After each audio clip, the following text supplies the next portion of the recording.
The Indigenous People of Biafra, IPOB, has dissociated itself from a purported declaration of the Biafra Republic by a Finland-based group. In a statement issued by IPOB's spokesman, Powerful, the group described the declaration as a scam. According to Powerful, the individuals involved in the declaration in Finland are among the sponsors of insecurity in Nigeria's southeast region. Their agenda, he said, is to destabilize the southeast, divide the people, cause panic, and divert the attention of Biafrans and those sympathetic to the Biafran struggle. Now, this comes as the supporters of the Finland-based self-acclaimed Biafran Prime Minister Simon Ekpa converged in Finland last Friday to declare the United States of Biafra. Now, here in Nigeria, the IPOB emphasized that there is no room for another Biafran declaration besides the one that its leader, the late Ojukwu, declared in 1967. The group called for a United Nations-supervised referendum for Biafrans to restore the sovereignty of the declared Biafran independence. Joining us is legal practitioner and managing partner of Abdul Salam Abbas and co Farouk Abbas.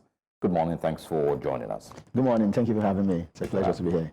I think first of all, just get a broad picture of your thoughts when you see that the United States of Biafra has been declared.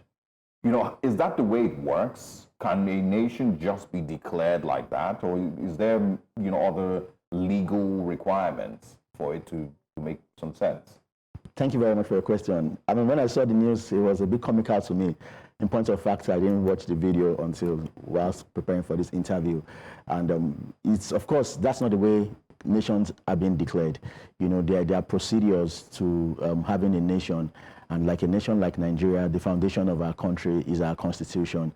Yeah. And for you to recognize the president or a leader of a country, it must be backed up by the law. The Constitution of Nigeria establishes the office of the president. So the president traces his power to the Constitution.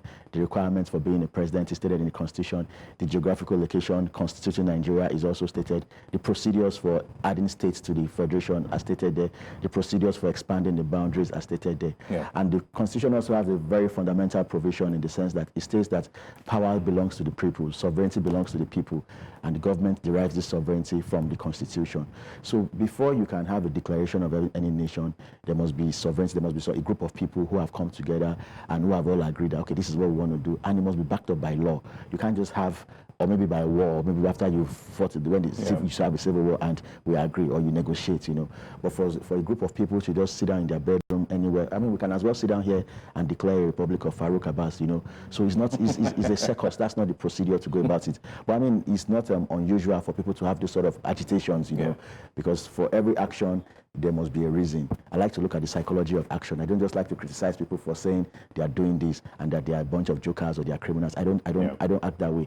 We should ask ourselves, why are they doing this? Do they have a legitimate request? Okay, how do we address it? How do we come together and discuss with them? So those are the kind of approach I like to see. Yeah. But of course, what they've done is a comical action. Is there any legal implication to that, especially for Nigerians who maybe will support these people? They are Nigerians who traveled to Finland to show their support for the United States of Biafra.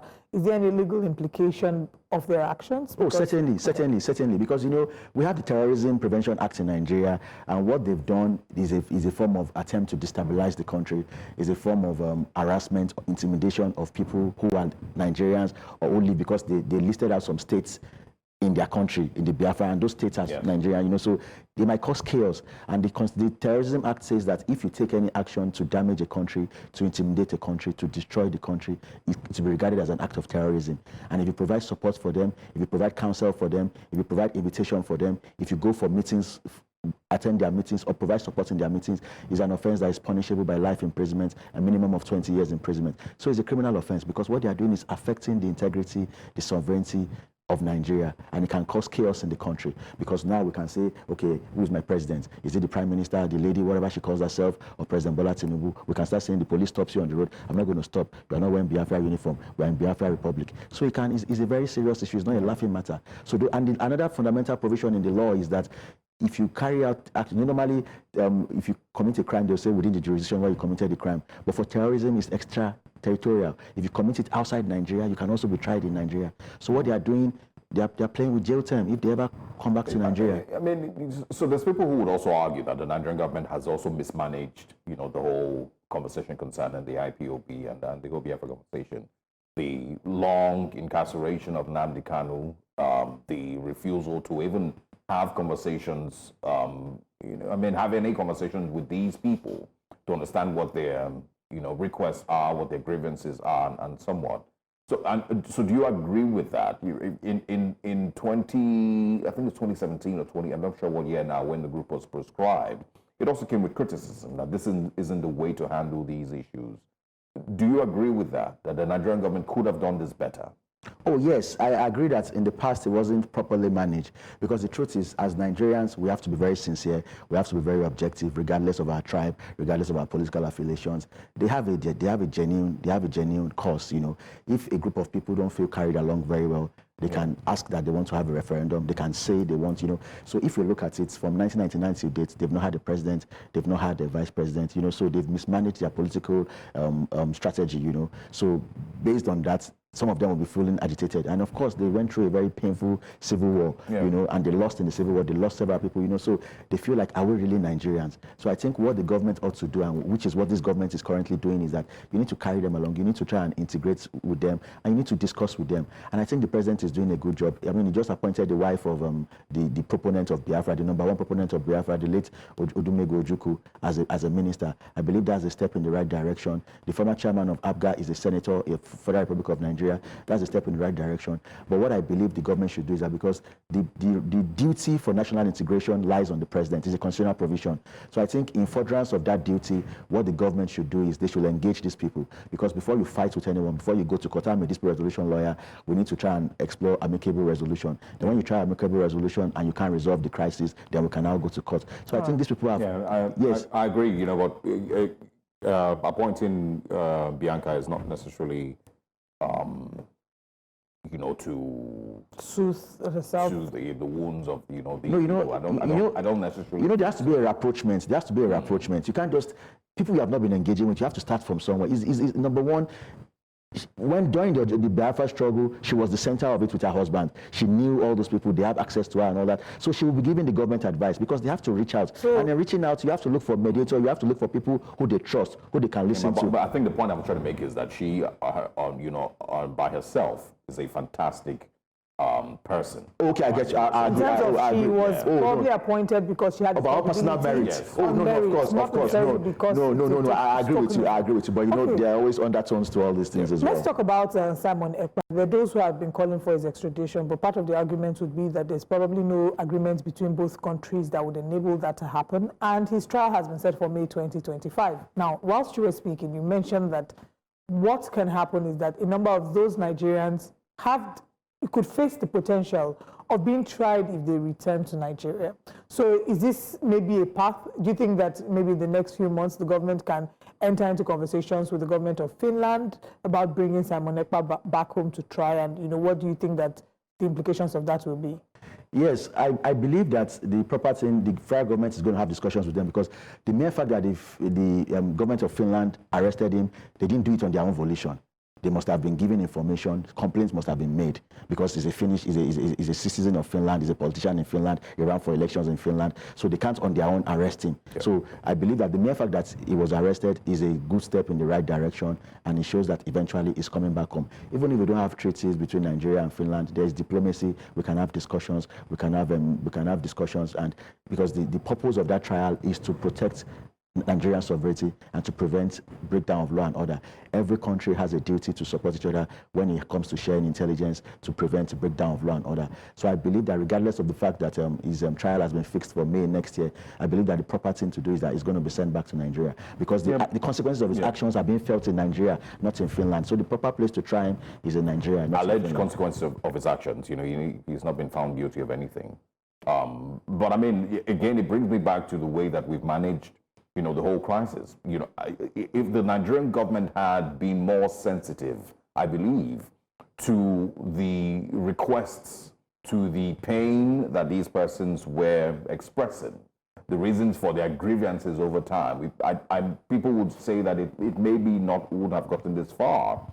Look at the way that the Nnamdi Kanu's case has been handled as well. it's not in any way helping matters, don't you think? Well, I don't agree with you, because I mean, Nnamdi Kanu, you know, when you are advocating for a cause, you must be willing to pay the price for that cause, and that's what makes you a leader. That's what makes you have credibility. He was released on bail, and he jumped his bail, and even after jumping his bail, he didn't just keep quiet. He kept on. Yeah, but his argument is that the army attacked his home. Yeah, He didn't just jump bail. Then you go back to court. We're not in a banana republic. You go back to court. So, but I believe that there's going to be some discussions, because we need a political solution to this crisis. We can't resolve it either by law or by force or by military and all that. We are going to come back to the table. But before you come to the table, if you're not prepared for war, you can't negotiate. So the best way to go for a negotiation is to be actually prepared for war. So the government has to be very strong. They need to let them know that they are going to be able to deal with anybody who tries to repeat that sort of action. But eventually, I believe that the government will be taking certain steps to resolve the crisis. I mean, I saw a senator from Abia State also advocating for his release. I know Ohane Zendigbo are advocating for his release. And I know the president is a listening president. He knows how to manage human resources and all that. So I believe that eventually he's going to look into it. And I don't think anybody can blame the federal government for what is happening so far. Look at our elections in 2023. The Southeast is the only place where no political party other than Labour Party had over 50,000 votes, except APC in Imo State. Every other party were having 9,000. It was a landslide victory. So it's a step in the right direction. That's the first time that is happening in Nigeria. So you can't just say you want power and you get it within 2 years or 3 years. So they've made their mark. Let them go back to the drawing board and expand their coast to other parts of the country. Yeah. So allowing them to vote and declaring their results with that kind of moonslide, if there's any such word, victory, is a step in the right direction. It's a step in the right direction. We are giving them the opportunity, and they didn't manage it very well. If Peter Obi had stayed with PDP and he had stayed with Atiku, perhaps we won't be saying what we are saying. When you say giving them the opportunity, yes, it sounds like, I mean, it's a favor that is being done them. It is their right. If they, want to, they are as much Nigerian as any other tribe, as any other ethnicity or political party. So I don't know. It does sound somehow when we say we are giving them an opportunity. No, why I said that is, the narrative is that, oh, everybody is against us. Everybody is against us. And we're saying, no, we are embracing, we are carrying everybody along. If you're saying everybody is not, if we are against you, then it means that the rights some people are enjoying, you are not enjoying the rights. So what I mean is that there was an election, everybody was given the right to vote, and you exercise that right. Nobody stopped you. Assuming they stopped you from... But, they were stopped from voting in Lagos. Well, I'm not aware of that. I'm not aware. I just saw newspaper. I saw some. You can't say you're not aware. I'm not aware. I mean, there was a very popular video of MC Oromo threatening people from Iyachukwu's.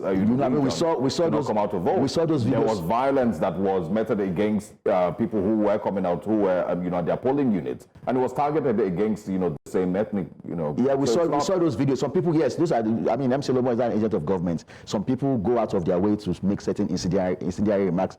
When they make those remarks, governments can go after them. But the government didn't go after them. And it's not just that the government didn't go after them. There are people who are currently working on that. And this is not indicting anybody. I just want to lay out the facts. There are people currently working on that governor, the executive governor of Lagos State, Babajide Sanwo-Olu, who, left to them, their main reason for being there is to be anti-IPOB or to, destroy all the IPOB or the, Igbo sentiments, online. So it feels like the whole foundation of these people's election campaign in 2023 was simply, targeting the Igbos. So it's, and you cannot deny, that those things exist. And some people, in any society, there will be people who are ultra, there will be conservatives, there will be liberals. And what I'm saying is that those people are not agents of government. Where they exist, I'm talking about the aides of the government. Then where those exist, then the government should call them to order. The governor should So that's what the criticism leveled against the government has been, the fact that yes, we know that you can't control every utterance, statement, or action that citizens in the country will, make or do. However, where it is something that incites or something that is discriminatory against another ethnicity, the government should swing into action. For example, Oluomo's case. When Oluomo's video went viral, I think the response to that was, oh, it should be taken as a joke or something like that. That's what the police they didn't take any action. Lagospedia came or put out a tweet. The government dissociated itself from Lagospedia, but no arrests were made. And part of the conversation was that if it was, a number of the Igbo people were saying that if it was someone from their camp, they would have fished out who Lagos PDR is, and he would have been brought to. I quite agree with you on that. Because like I said it's a legitimate request. Yeah. So how do we manage that request? Is by letting the government know that we have to caution people making all these sort of incendiary remarks or making all these sort of allegations. Because whether we like it or not, the Igbos are part of our community. They're part of our society. Yeah. I'm a professional. I have clients who are Igbos. I have friends who are Igbos. So we have gone, and if we must disintegrate, it must be through the process of the law. We have a Senate, let them amend the Constitution to call for a referendum, or let everybody agree to a referendum. And if you really want to leave, then let us, I don't believe nothing is negotiable, it's not negotiable. I don't believe in that. We should come to the table. And if anybody is doing it, then the government should call them to order and sanction them, because it will promote, if there's violence in the country, it's going to affect all of us. They won't say whether you are Yoruba or you are Hausa or whatever, it's going to affect us. So our duty should be to protect our country and to prevent all those who are making those sort of remarks from making those sort of remarks. Farouk Abbas, thank you so much for your time with us and speaking so intelligently about this conversation. Really, there's a lot that needs to be done, and we really need to return to the negotiation table. We do hope that the government is listening and that what needs to be done is done.